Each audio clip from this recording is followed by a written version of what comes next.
Okay, welcome to Personal Brand Equity, a subseries of the 10 podcast brought to you by the Nebraska Tech Collaborative, powered by the Exarban Foundation. That is a lot to say. I'm going to work on that in the It's future. a long It's name, lot. but they do excellent work, so they deserve Yeah. the number of words in their name. Oh no, I meant like the podcast thing and then all the stuff. I'll take it. Welcome to 10. Fantastic. We got it. Okay, so I'm Shonna Dorsey. And I'm wasting time right now. And I'm Todd Murphy, back again with Shonna Dorsey. Thanks for having me back. Most people don't invite me back a second time. You're welcome. Thank you for being here. So this is our nth episode.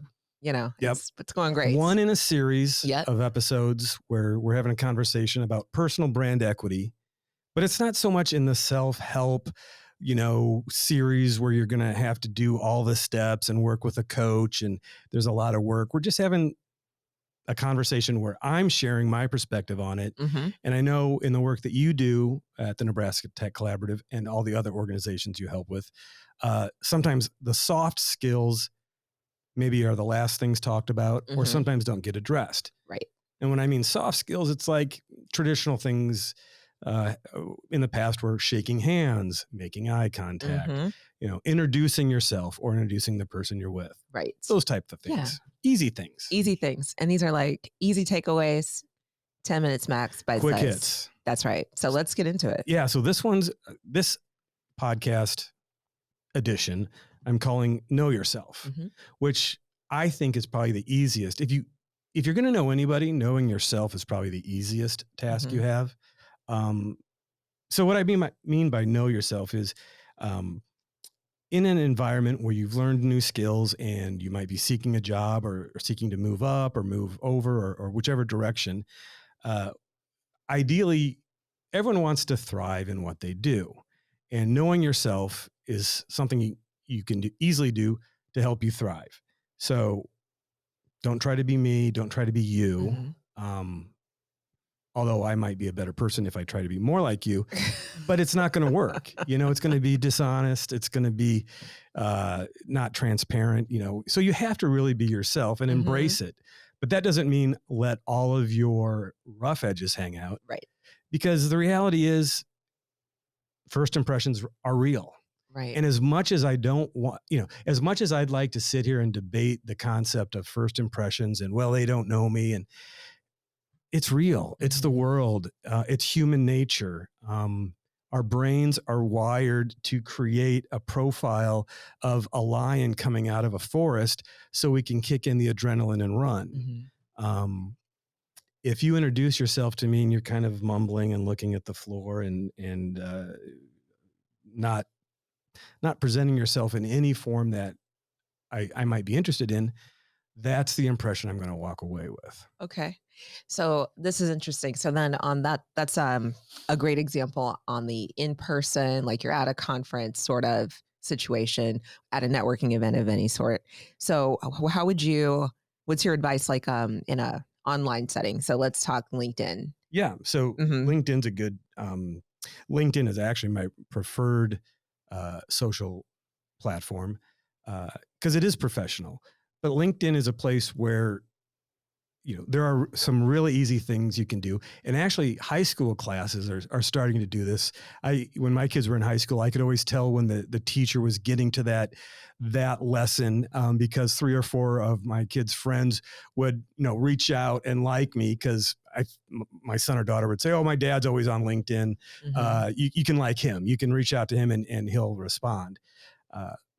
So LinkedIn is so nice because it walks you through your profile, and you really should fill out as much of those sections as you can. When as an employer, when I look at somebody as a candidate, and a simple thing like they don't have a picture of themselves, they just use the gray anonymous avatar.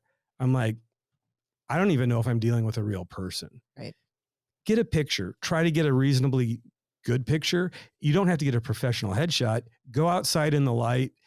Worst case scenario, take a selfie, make that your avatar. And then be engaged. Join a couple groups. LinkedIn makes it so easy to join groups. Like, name 2 groups that you belong to on LinkedIn. Yes, I can't off the top of my head. Name 1.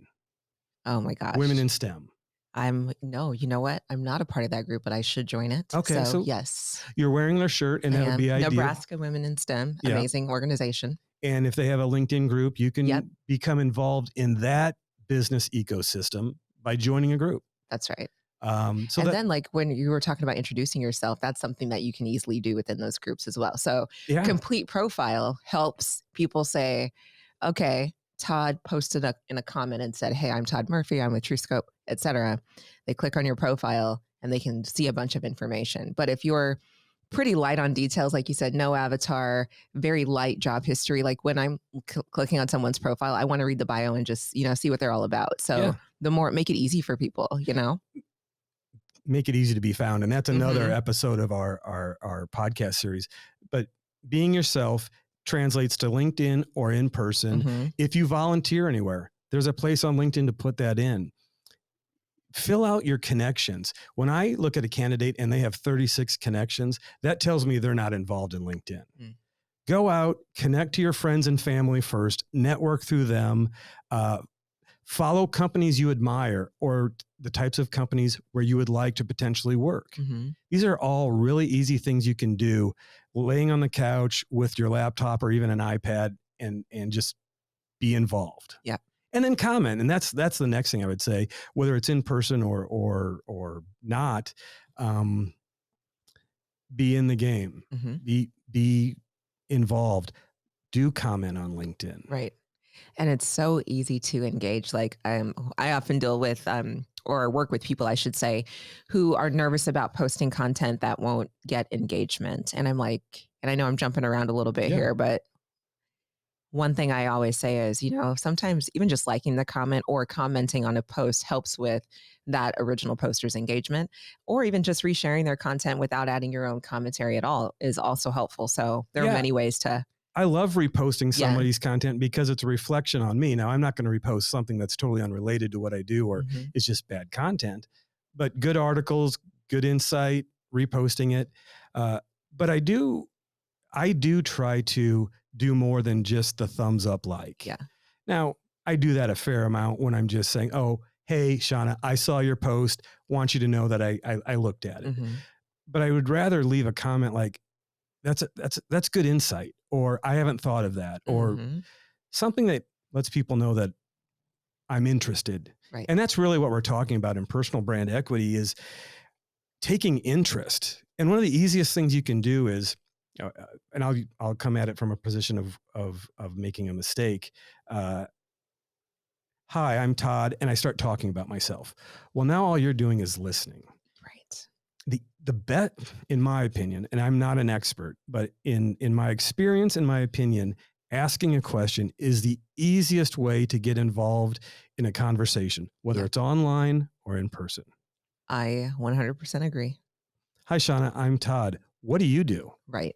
If you're an introvert, if you can just get that one sentence out, the other person, because by nature, people like to share, generally speaking.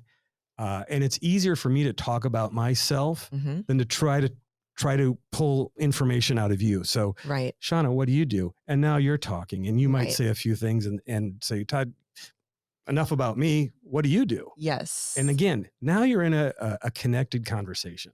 That's so true. And that's such great advice for the introverts out there, which, when I go to social events, I always try to find someone I know because that's easier for me. And I am like an introvert by nature. But by asking a question, it helps me kind of get my thoughts together while I am interested in what the other person has to say. But then it just kind of lets you off the hook a little bit. You show an interest in someone else. But that's a great strategy. Yeah. It lets you off the hook. And that's important. I tend to be more of an extrovert. But an introvert, I was working with our person who manages our AdWords today. And she said, I'm a millennial and I don't like to talk to people. And I said, okay, I get that. But you've obviously overcome that enough to have a bi-weekly meeting with me for 30 minutes and talk to me. So she's taken control of her personality enough so she thrives at what she does. And she's very good at the work she does. That's awesome. So extrovert or introvert, connections is what we're talking about. And you got to be yourself to make a genuine connection. Love it. Okay. So out of time here, but just want to say too, remember to comment on ways that you've used any of the techniques we kind of jumped around on today. And there will be a drawing prior to, not Thanksgiving, Christmas. The holiday season. The holiday season. Yes, thank you. For a $100 gift card to a place of your choice, Amazon, some online retailer. So anyway, comment in the post. See you at the next edition. Thanks.